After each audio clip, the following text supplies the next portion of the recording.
Welcome again to the Brand Ambassador Series, brandylibrary.tv. This is Martin Daraz.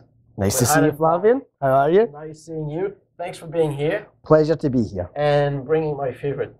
You know, I'm fairly sure you've said that to all the other ambassadors that have been here. No, that's not true. That's not true. I promise, and I always say, Highland Park 18 is a fantastic single malt scotch. Well, that's just you and F. Paul Pickle calling it the best spirit in the world. Oh, I think I just put words in your mouth. I apologise. It's all right. All right, so we need to know Highland Park. Well, we know it's part of a larger group. That's correct. It's the Edrington Group, also known as Highland Distillers. And we also own the Macallan Distillery.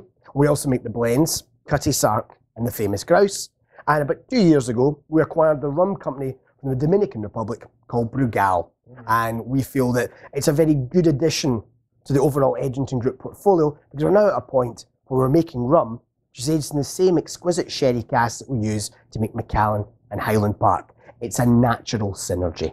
If you can describe very shortly, it's going to be tough, Highland Park as a style, and then explain why it's like this or like that. Absolutely. Highland Park is a unique marriage of Arcadian peat smoke and Spanish sherry oak casks. What that means is we're the only company in Scotland, in the world, to use peat from the Orkney Islands, where Highland Park was established and to this day continues to distill. We also are one of the few companies in the world that ages for the entire life of the spirit in expensive sherry oak seasoned casks. We'll be using dry Oloroso sherry, so you get a particularly crisp, sweet, smoky flavour you wouldn't really find in any other whiskey because of the location and because of the maturation. It truly is unique. Right. So when you say the peat, Highland Park is not extremely peated. It's not. It's about 2 to 4 parts per million phenolic content. For those of you that aren't familiar, and I'm assuming you haven't had a lot of Islay ambassadors on yet, it's important to understand that when we talk about phenolic content, what we're really talking about is the peating level, or you could say the smokiness that's in the liquid. And you might find that whiskies, for example, Islay, are going to be in double digits. But actually, Highland Park is probably, scientifically speaking, one of the lowest peated malts on the market. Right. And when you say that it's different, it's because the peat comes from Orkney? Yes, it's all about location. If you speak to the Whisky Association in Edinburgh, they'll tell you up to 80% of the colour, flavour and texture of a single malt will come from the wood that it's aged in. Right. Now, that's up to 80%. We don't often talk about terroir, and I hope I'm pronouncing that correctly, when we talk about whiskey. But the reality of it is that if you look at somewhere like Islay, which has that wonderful southwestern influence, the peat has a different texture. When we're talking about Orkney, you have to remember Orkney is all the way in the northern tip of Scotland. It's all the way far up north. Exactly. It lies in the same latitude as Anchorage, Alaska, or Oslo in Norway. So the climate's very different. It's been said that it's 100-mile-per-hour winds 80 days a year. And on bad days, what you'll get is 80-mile-per-hour winds for 100 days a year. They're practically reversible. But what that means is that no trees can live or survive on the island of Orkney. There's probably only about 20, and they're quite barren. You wouldn't say they're particularly full of life. Because on one side, you see quite a dull, damaged tree, and the other side, something which literally looks like it's been eaten away by salt, almost like charcoal. The fact is, because there are no trees on Orkney, when you go to cut into the peat, into the soil, the young coal, so to speak, you won't find a lot of wood content. So when it burns, it gives off a different flame and also a different aroma.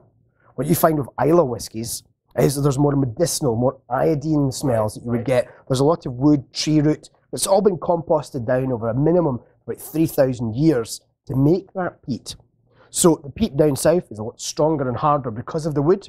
And up north, it's much more floral because that's what's going into it. Mostly grasses, mosses and lichens. Now, when you think about the climate, Orkney is quite unique because we lose less per year in evaporation, the Angel's share, because we're all the way up north.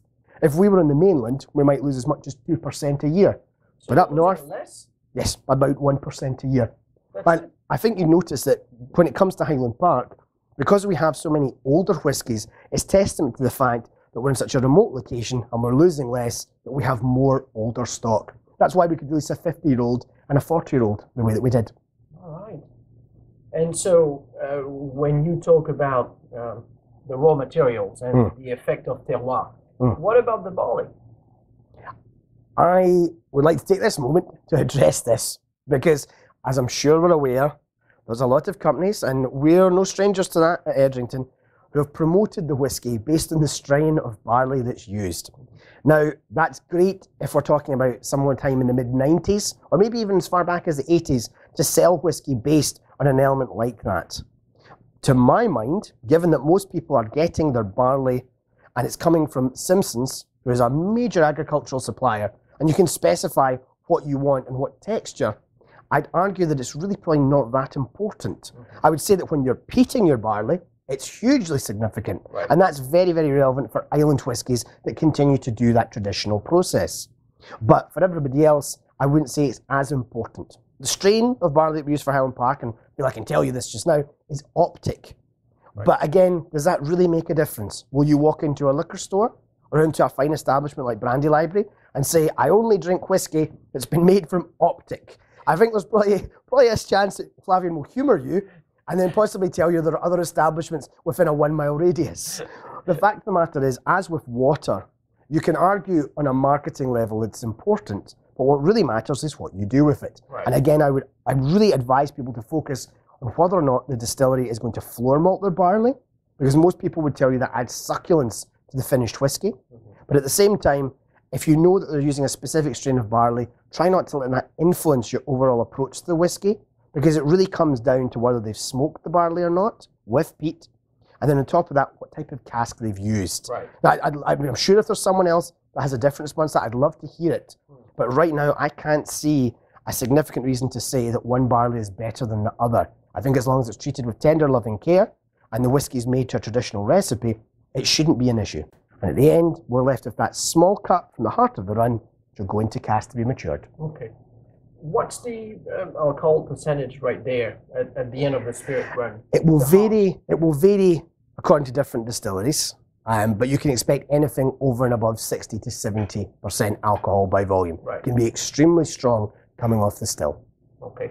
And do you reduce that? Do you add water before you barrel the spirit? No, we do not. The only time you're getting water into any part of the process is when we're creating the wort and then the wash before we distill.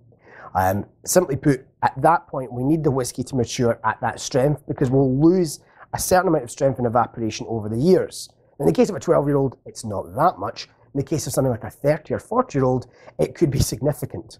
So there's no point in reducing it when nature's going to take its course. But not any brand new cask. The barrels that you're using are coming from Spain. They are. What wood is this? What treatment is there before? Absolutely.